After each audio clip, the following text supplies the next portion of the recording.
С приближением нового учебного года школы активно готовятся принять учеников в свои стены. Одной из них стала школа номер 10 города Якутска, которая поучаствовала в программе капремонта образовательных учреждений.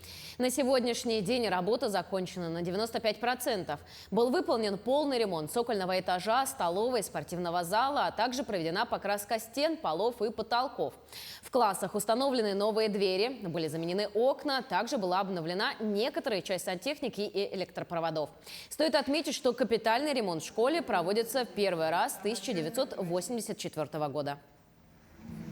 Вообще шикарная программа, в которую мы вошли очень сложно, с большим трудом. Программа Российской Федерации «Национальные проекты образования. Капитальный ремонт школ». В этом году 11 школ. Смета была достаточно большая, но надо понимать, что смету мы делали в ноябре месяце. Это были старые цены, это были старые деньги. Это была совсем другая цена, и тогда цена составляла 117 миллионов.